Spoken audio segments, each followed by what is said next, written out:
Good day. I am Robert N. Bellah, an American sociologist devoted to understanding how religion and culture shape the moral fabric of societies. My journey took me from the philosophical depths of Harvard to the public debates on faith, democracy, and community in America. I believe that sociology should not merely observe society, it should reveal the deep symbols and stories that bind people together. In the United States, I saw a civil religion, a shared set of beliefs, myths, and rituals that unite citizens beyond denominational boundaries. If you've ever stood during a national anthem, visited a war memorial, or felt a sense of moral calling in public life, you've already stepped into my world. Welcome to Socio-Exploration. Let's explore the rituals, values, and myths that sustain our collective life. I was born on February 23, 1927, in Altus, Oklahoma, into a family marked by both hardship and resilience. My father died by suicide when I was just 3 years old, and my mother moved us to Los Angeles, where I grew up in a city of rapid change and cultural diversity. These early experiences, loss, migration, and the search for belonging, quietly shaped the questions I would ask throughout my life about meaning, morality, and the bonds that hold societies together. At Harvard University, I first studied social anthropology, graduating in 1950. My doctoral work, influenced by the political climate of McCarthyism, took me into the study of Japan, not just its politics or economy, but its deep cultural and religious foundations. A year in Japan as a Fulbright scholar immersed me in the patterns of ritual and belief that would later inform my theories about civil religion and the moral order of modern societies. I married Melanie Hyman. We were high school sweethearts and remained married for 61 years. And together, we raised 3 daughters until Melanie's death in 2010. Family life gave me balance, reminding me that values and rituals are not just academic categories, but lived experiences. While I explored the grand themes of religion and public life, my home was the place where the human side of these abstractions came alive. My career at Harvard began in the Department of Social Relations, but my intellectual journey took me far beyond the classroom. In my early work on Tokugawa religion, I explored how cultural traditions could shape economic and political life, much as Max Weber had done with Protestantism. In the turbulent 1960s, I introduced the concept of American civil religion, the idea that the United States has its own set of sacred symbols, texts, and rituals that unite citizens beyond partisan lines. My later collaborative work, Habits of the Heart, 1985, examined the moral and individualistic currents shaping American life, blending sociology, history, and moral philosophy. What drove me was a conviction that sociology must grapple with meaning, that it must address not only how societies function, but why people feel bound to one another in the first place. I continued writing, teaching, and engaging in public debates long after my formal retirement from Berkeley, where I had taught for decades. My final major work, Religion and Human Evolution, 2011, was a sweeping account of how religious and symbolic capacities emerged in the deep history of humanity, a project that fused anthropology, evolutionary theory, and philosophy. I passed away on July 30th, 2013, in Oakland, California, at the age of 86, and was laid to rest in Mountain View Cemetery in Oakland. My work continues to influence not only sociology, but also religious studies, political theory, and cultural history. While some saw my emphasis on moral traditions as nostalgic or idealistic, I saw it as necessary, an antidote to the fragmentation and cynicism of modern life. My legacy lies in the enduring question I posed: how can a society remain free, pluralistic, and yet bound together by shared moral commitments? That question is as urgent today as when I first began asking it. Throughout my intellectual life, I was driven by a deep question: what gives meaning and moral cohesion to society? In an age marked by secularization, pluralism, and rapid change, I sought to understand how values, rituals, and symbols sustain a sense of belonging. I believe that sociology must address not only the mechanics of society, but also its moral imagination. My aim was to reveal the ways in which religion, broadly understood, operates within modern life, sometimes hidden, sometimes overt, yet always shaping our collective destiny. Let me guide you through my central theories, the key ideas that shape my understanding of belief, community, and the enduring moral fabric of human society. Theory 1, American civil religion. When I looked at the United States, I saw more than laws and markets. I saw a moral framework I called civil religion. It is not tied to any single denomination, yet it uses sacred symbols, texts, and rituals to unite citizens. Inaugural addresses, presidential oaths, national holidays, and memorial services. These are not merely political acts, they are sacred performances. Civil religion provides a shared language of purpose, invoking ideals such as liberty, justice, and sacrifice. It can inspire unity in times of crisis, as when Lincoln or Kennedy called the nation to moral renewal. But it can also be misused to justify exclusion or violence. This is why I stressed that civil religion must be self-critical, aligning national purpose with the transcendent principles of equality and dignity. In this way, civil religion becomes not a tool of nationalism, but a moral compass for the Republic. Theory 2, religious evolution. Religion, like all human cultural forms, has a history. It grows, adapts, and transforms. In tracing its evolution, I found it helpful to think in stages. The tribal or primitive forms rooted in kinship and immediate environment, the archaic forms of great kingdoms with complex priesthoods and cosmic order, and the historic religions born in moments of moral and philosophical breakthrough, often carried by prophets and sages. Each stage widens the moral horizon, moving from local spirits to universal truths, from cyclical rituals to ethical imperatives. This is not a march from ignorance to enlightenment, but a deepening capacity to imagine and embody larger solidarities. Religious evolution parallels the complexity of societies themselves, expanding as humans face broader communities and new existential questions. To study this is not to reduce religion to sociology, but to see in it the unfolding story of humanity's search for ultimate meaning and moral grounding. Theory 3, Habits of the Heart Framework.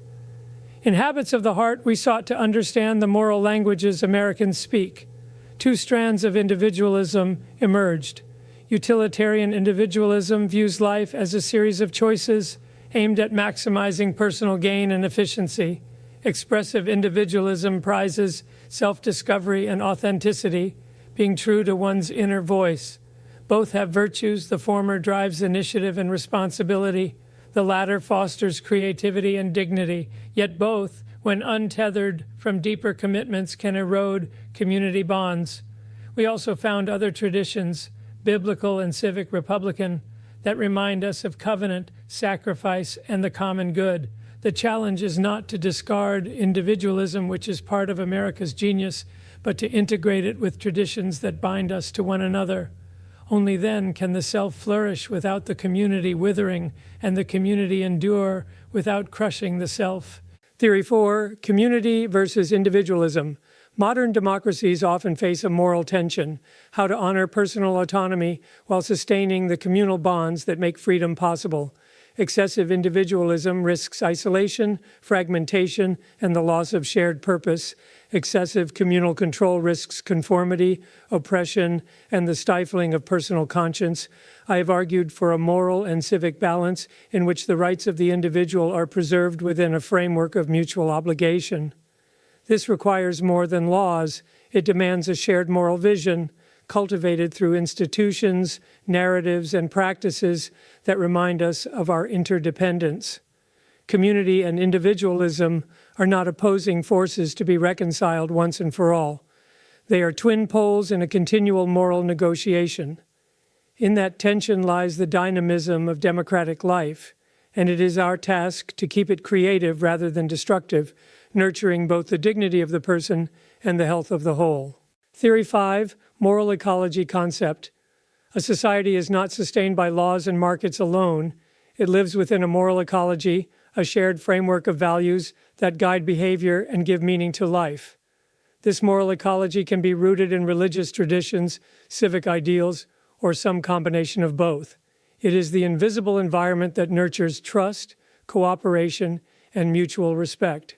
When a society loses this shared moral ground, public life becomes a battleground of competing interests with no common horizon to guide decisions.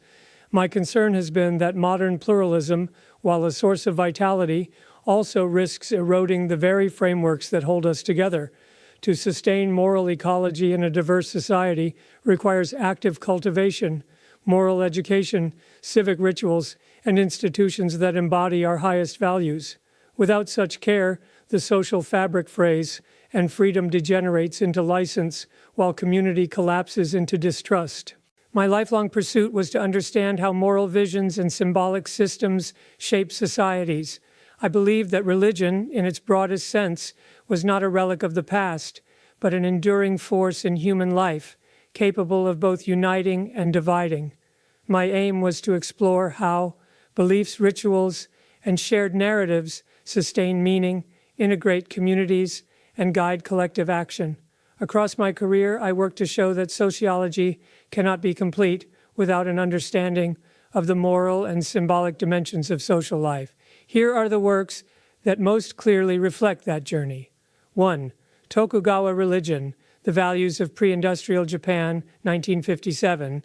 In this study, I examined the moral and religious foundations of Japanese society during the Tokugawa period, 1603 to 1868. Drawing inspiration from Weber's Protestant ethic, I argued that Confucian ethics, Buddhist discipline, and Shinto rituals collectively fostered a disciplined, duty-oriented ethos that prepared Japan for rapid modernization. The key insight was that modernization does not necessarily require abandoning tradition. Rather, cultural systems can be reinterpreted to support new economic and political orders. This work challenged the idea of a single Western path to modernity, opening the way for comparative studies of modernization across civilizations. Second, Civil Religion in America, 1967. In this influential essay, I propose that the United States possesses its own civil religion, a set of sacred beliefs, symbols, and rituals that unite citizens across denominational lines. Presidential inaugurations, national memorials, and foundational texts, such as the Declaration of Independence, function as sacred symbols of a shared moral order. I argued that this civil religion can be a source of unity and moral renewal, but it also requires self-criticism to prevent it from sanctifying injustice. This concept sparked widespread debate, influencing both scholarly discourse and public understanding of the intersection between religion and politics. 3. The Broken Covenant, American Civil Religion in Time of Trial, 1975. In this book, I expanded on my earlier work on civil religion, warning that the moral consensus underpinning American society was fraying.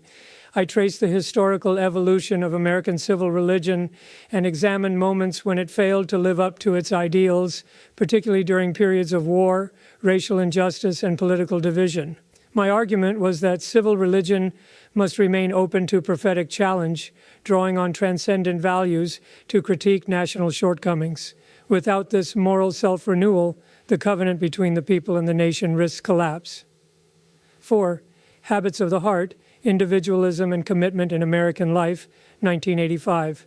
Co-authored with Richard Madsen, William Sullivan, Ann Swedler, and Stephen Tipton, this book explored the moral language of ordinary Americans. Through interviews and case studies, we found that two moral traditions, individualism and community, shape American life. While individualism offers freedom and self-expression, it often leads to isolation unless balanced by commitments to the common good. Religious communities, civic groups, and volunteer organizations emerged as key spaces for reconciling these tensions.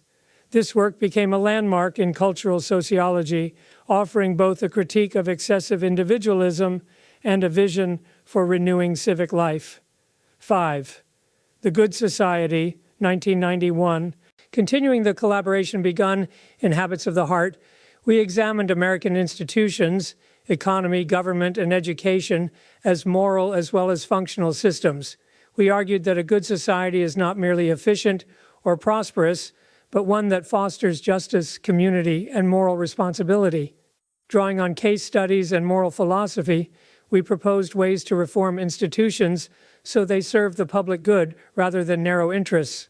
The book sought to reconnect institutional performance with the moral aspirations of democratic life.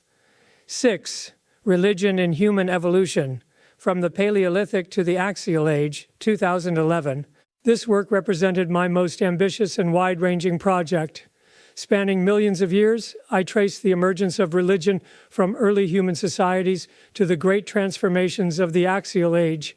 I argued that religion evolved alongside our symbolic and cooperative capacities, giving humans the ability to imagine transcendence, commit to shared ideals, and form large, complex communities.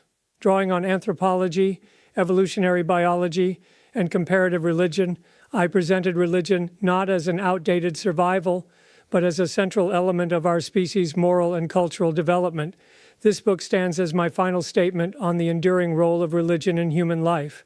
When I speak of civil religion, I do not mean an official state faith, but a set of shared beliefs, symbols, and rituals through which a nation understands itself.